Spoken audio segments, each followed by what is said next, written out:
Okay, so we have seen what is a single phase voltage source converter. Now let us try to understand this word modulation. What does it mean, and what are the different ways in which we can modulate this single phase voltage source converter? So a typical in context to power electronics, we have been looking at power electronic circuits, right? It could be a DC to DC converter such as buck converter, boost converter, or it could be an inverter, a three-phase inverter, a single-phase inverter, and so on. So there is a power electronic circuit which is one block. That power electronic circuit would usually have inputs. For example, if we talk about the single phase voltage source converter, then the inputs are the 4 gate signals for the 4 switches, right? S1, S2, S3, S4. Which switches would you turn on? That is the input. The output of that circuit could be anything. For example, it could be the inductor current, for example, right? So your objective is to control this inductor current, right? And your circuit can take these switches S1, S2, or your output objective could be to control, let's say, V1, or it could be anything else also, any other parameter in the circuit. So usually these output you would take and you would feed into something called as a control block. This control block would have, for example, compare these actual parameters with the reference values, right, and would generate certain signals. For example, let's say the output is IL. You want IL to be sinusoidal, so it can do a comparison of actual IL with the reference IL, which is a sinusoidal current, and then generate through some controller G of S, generate an output which is, let's say, V1, which gives you V1, the voltage that you want to realize at the output of. So this is the circuit I'm referring to, which we were discussing in the previous video. This is VDC, and this is inductor current IL, and switches S1, S2, S3, and S4, right? So let's say you measured this IL. Now you compared it with the reference. Now you got a value of V1, right? Okay, if this is the value of V1 you said, then you will get IL which you desire. You got an fundamental component of V1. But now the question is, from this fundamental component of V1, how should you select when to turn on this switch, when to turn off this switch? This part is usually called as modulation, right? So there are 3 components. One is control, one is modulation, third one is the power circuit. We have already seen the power circuit for a edge bridge converter or a voltage source converter. Control part we will not cover in this course because this is a basic course. Maybe at a later course you would be introduced to the concept of control of power circuits. Let us try to understand a little bit more about this modulation block. What is the objective of this block? Its objective is it has a reference value. It has a reference value which is the voltage V1, the fundamental component of V1 that you want to have at the output of this circuit. The objective is to derive switching states, switching gate signals S1 to S4, so that you can achieve this V1 reference fundamental component. Okay, now there are different techniques for modulation. Let us start with something very basic. In fact, when we were discussing about DC to DC converter, there also we had this same modulation technique.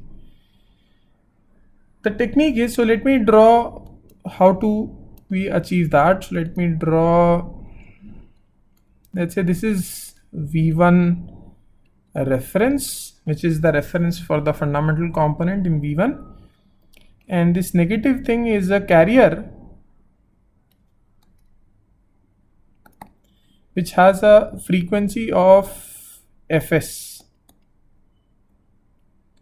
right? And this is going between +1 and -1, and your reference is also between +1 and -1. It could be a sinusoidal reference, which we require in this case. For example, we want this V1 to be sinusoid, whose magnitude and frequency your controller might decide. For example, if you change, let's say V1 is let me take it as m sine omega t minus delta, right, where m is between 1 and 0, right? So essentially what delta is the angle. So this is the reference value for V1. So now if you want to push more current, or rather if you want to supply more reactive power, you can change the value of m, you can increase it. If you want to absorb reactive power, you can decrease it. If you want to change the active power, you can manipulate the delta and so on, right? So let's say this is the reference and this is the carrier. And now I'm putting through this comparator, and the output of this comparator gives me S1, S2, and the complementary signal that we have already seen. So S4 is always complementary of S1 and S3 is complementary of S2.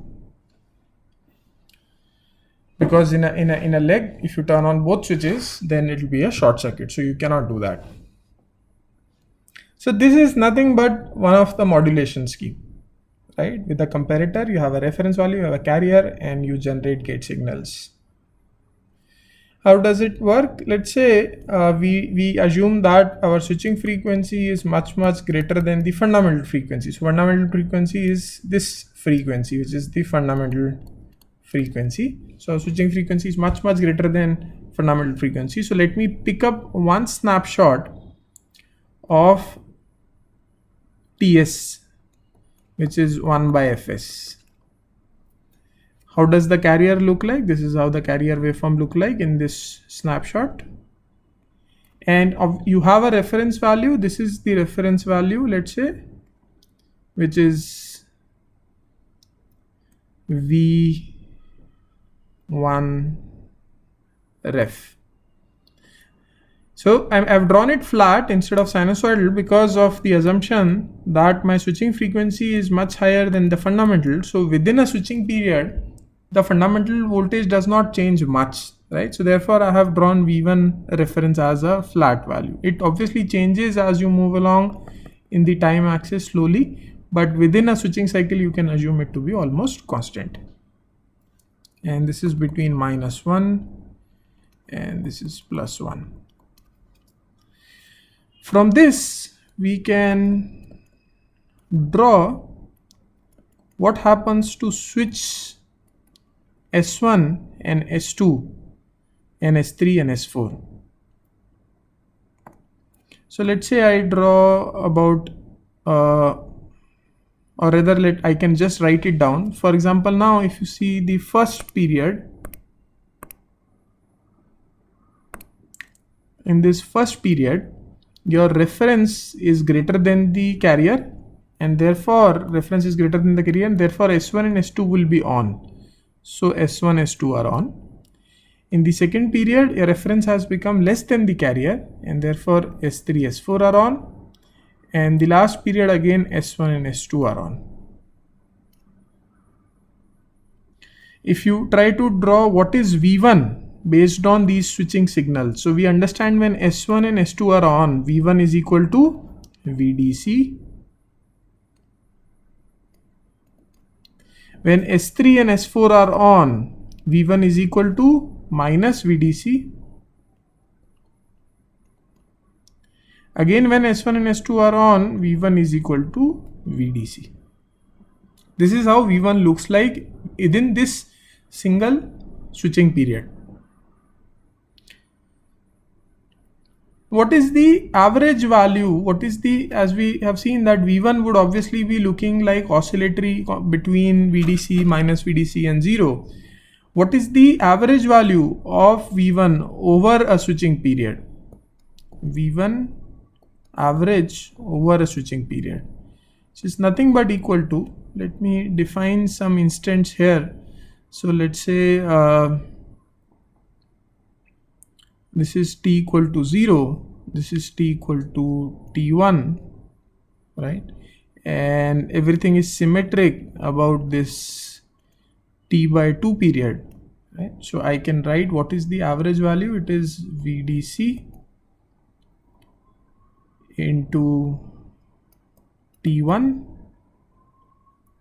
minus VDC into t by 2 minus t1 upon t by 2. So I just simplify this and get VDC common, and I get t1 2 by capital T minus 1 plus t1 2 by capital T. So what I get is VDC into 4t1 by t minus 1.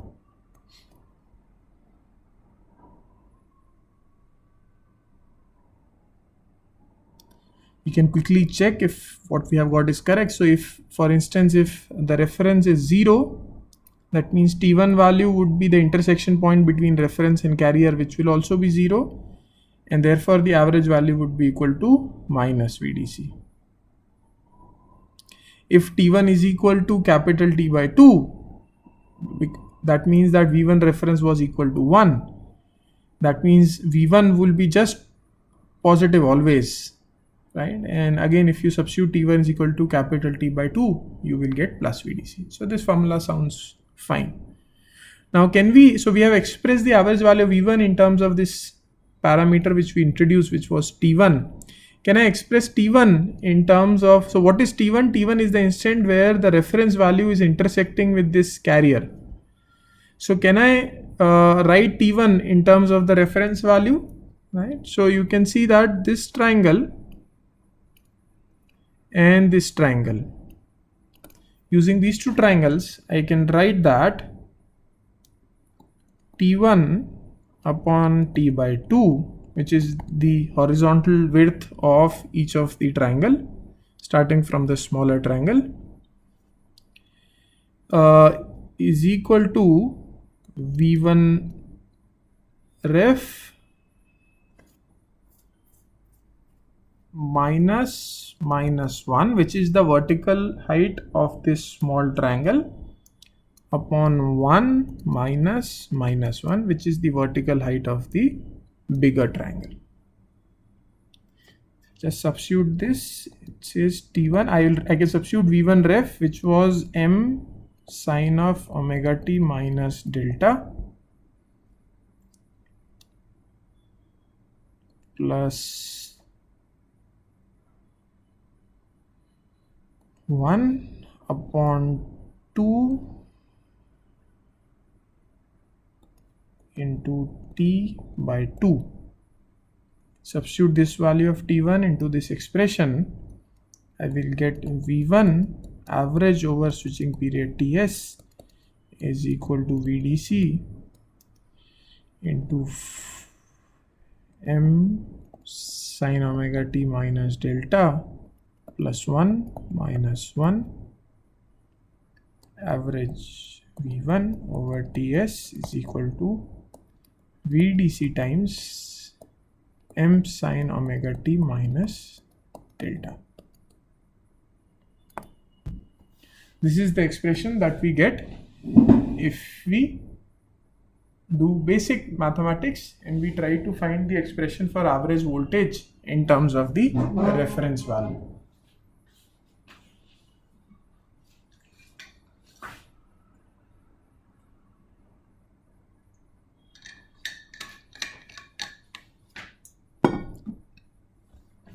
One thing now you can correlate and you can think about it, that our reference value,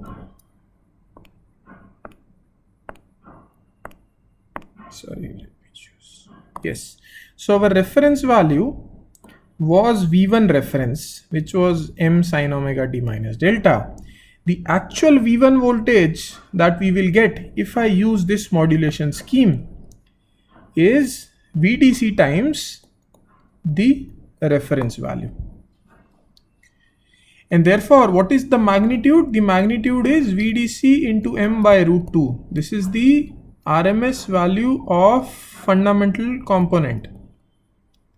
And what is the phase angle? It is delta, phase lagging. So if now I change m between 0 and 1, I can change the magnitude. If I change angle delta, even I can make it negative, positive. I can change the phase angle. I can even make it leading by feeding a negative value of delta. And that is how, if you remember in previous discussion, we shown that a edge bridge can be represented as a fundamental component here, which we see is nothing but this magnitude, and angle is minus delta, and this is magnitude, let's say V grid at an angle of 0, and this is inductor. So now this inductor current I can control by manipulating m and delta. So this is basically the modulation scheme which helped us realize the specific values of magnitude and delta by using this comparator and this carrier signal.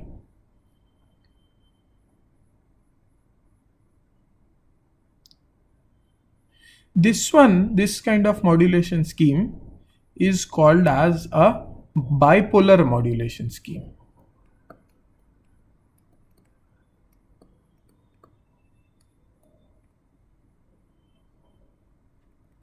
Why bipolar? Because in one switching cycle, in one TS, you have both plus as well as minus. You have both the poles, bipolar.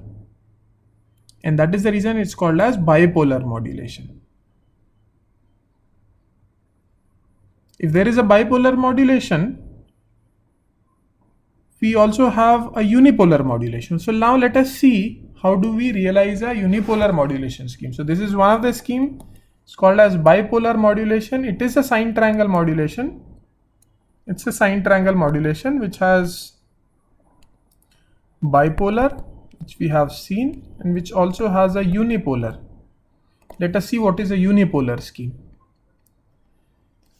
Let's try to start afresh, draw the circuit again.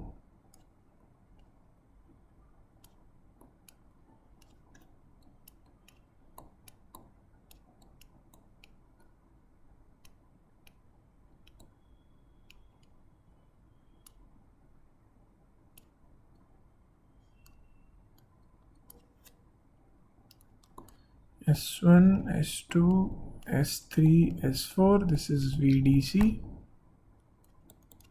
IL, this is V source, this is V1, right? This was our basic voltage source converter. Now let us try to draw how can we, what is this unipolar modulation.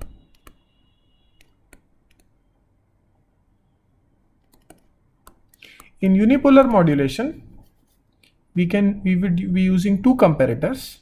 So this is first comparator where I would feed the reference value of V1 and a carrier which is between, instead of -1 and 1, this carrier is between 0 and 1.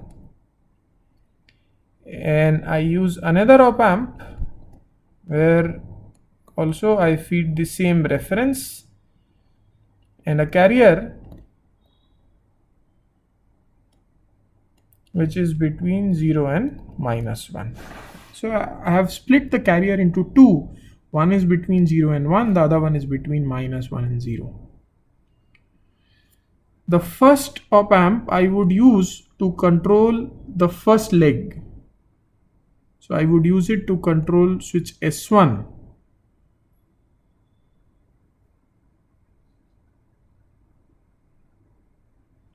And I understand that switch S1 and S4 are going to be complementary. They can never be close together.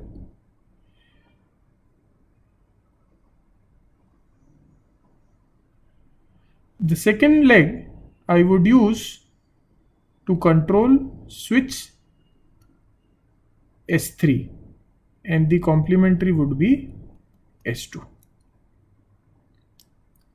Let us see if I have written these things correctly. Let us try to understand the exact operation. So again, I will draw only for one switching period, 1 TS. This is the top carrier. This is the bottom carrier. We have two carrier going between -1 to 0 and 0 to 1.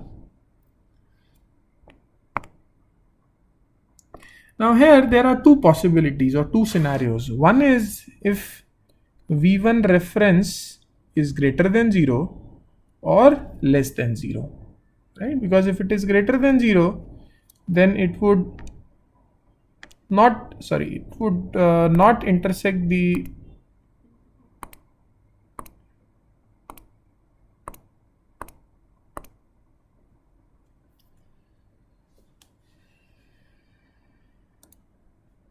so it would not intersect the bottom triangle, and if it is less than 0, it would not intersect the top triangle.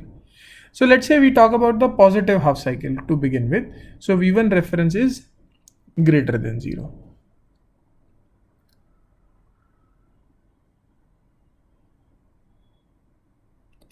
So let's say this is your V1 reference. Now what happens to the switches during these three periods? In the first period, you see reference is greater than carrier 1. Let me call it carrier 1 C1, carrier 2 C2.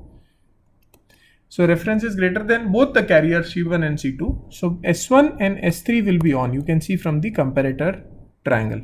Yeah, so I think I've made a mistake here. This should be S2 and this should be S3, and you would realize why I did that. So let's say when in the first case S1 and S2 are on. In the second case, or in the second period, if you see the duration, V reference is between carrier 1 and carrier 2. So V reference is less than carrier 1. That means S4 is on, and still it is more than carrier 2. So S2 is still on.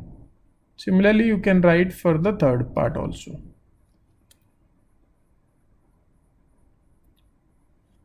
Now let me extend this waveform and try to draw how does a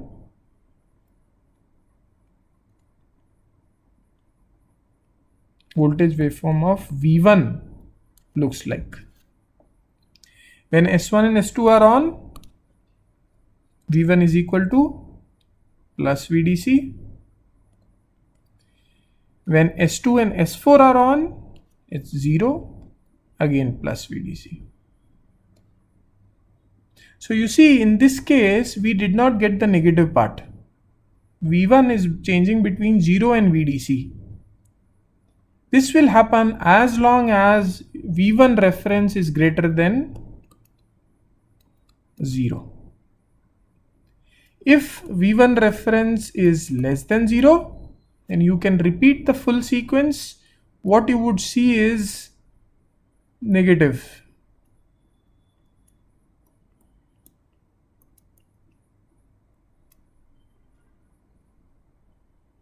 What does it imply? It implies that if your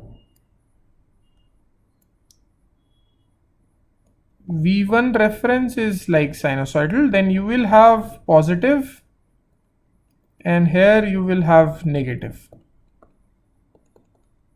This waveform we would call it as unipolar, because in one switching cycle it is either going between 0 and plus VDC or between 0 and minus VDC, but not both. It's not going to both minus as well as plus within a switching cycle, and that is the reason it's called as unipolar modulation. You can go ahead and you can still try to prove, you can prove again that V1 average over switching period Ts is nothing but VDC times V1 reference. Same thing what we got in the previous case. So therefore you can use any of these two modulation. Both would meet the basic requirement, which is that the V1 fundamental component is equal to the reference value multiplied by the DC link voltage. So now the question comes, if both of them gives same value of V1 averaged over a switching period, then which one to actually use? There are two reasons, two ways to think about it. One is, if you see in unipolar modulation, within a period Ts, how many switches are turning on and off? So if you start from 0, S1 was on, then S1 turns off, S4 turns on, and then S4 turns off and S1 turns on. So within a TS, only two switchings have happened, going from S1 to S4 and coming back from S4 to S1. So S4 has switched one on and then off, and S1 has switched one, because then S1 will continue as it is, right? So S1 is not transiting here and again later. So within one TS, if you see, you can pick any TS, there are only two switchings that are happening, or rather two switches are switching on and off. So if you compare unipolar versus bipolar, number of switching, it is 2 per TS. It's not divide, it's 2 per TS. What about bipolar? Okay, let us go up. Let us see what happens in bipolar. Yeah, in one TS period, you see S1 was turning off, going through S3, then coming to S1, and similarly S2 to S4 to again S2. So now there are switching from S1 to S3 and S3 to S1. That means you are turning on and off S1, as well as you are turning on and off S3, as well as you are turning on and off S2 and on and off S4. So you are switching all the 4 switches within a switching period TS. That means you are doing 4 switchings per TS.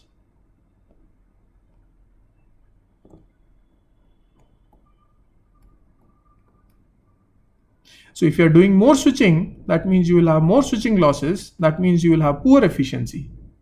So that is one of the reasons why unipolar is preferred over bipolar modulation. Although it is a little bit more complex, you need 2 comparators instead of single comparator. You need carrier waveform, 2 carrier waveforms, but this gives you better efficiency than a bipolar modulation. In addition to this, there is one more reason.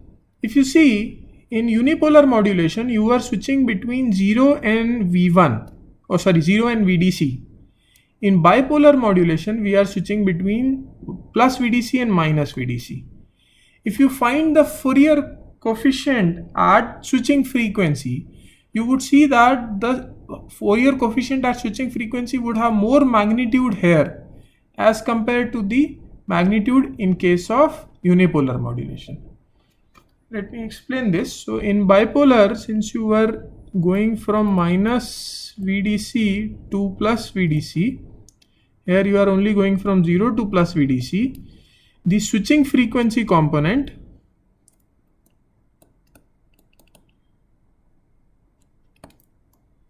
if you do a Fourier, if you find the Fourier coefficient corresponding to the switching frequency, which is Fs, you would see that this value, because the magnitude is small, the transition is small, it will be less and it will be more, given that the switching frequency is the same.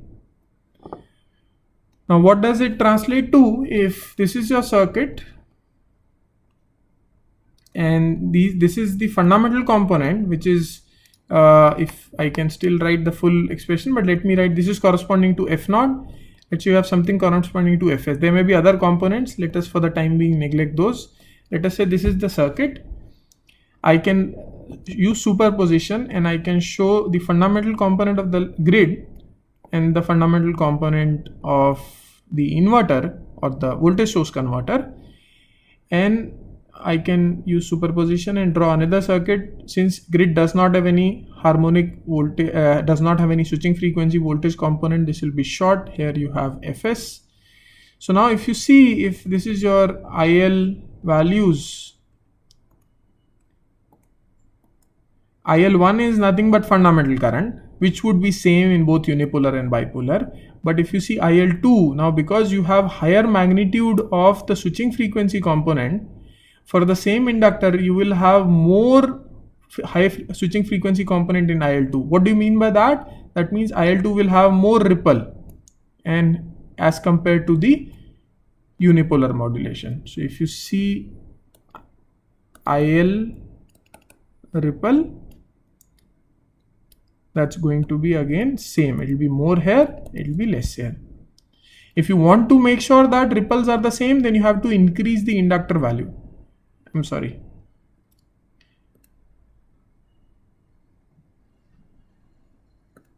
Yeah. So if you want to ensure that both the ripples are same in unipolar and bipolar, then you have to increase the L value in bipolar, right? So that would increase the cost and so on. So if you see in summary, there are two reasons why unipolar is preferred. One is higher efficiency and the other one is lesser switching frequency component in the current or smaller inductor, whichever way you want to put it.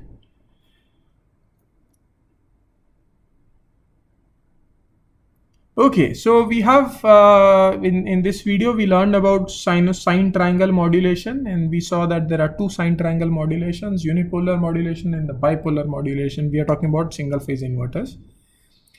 Now we'll continue and we will talk about one or two more modulation techniques of single phase inverter in next video.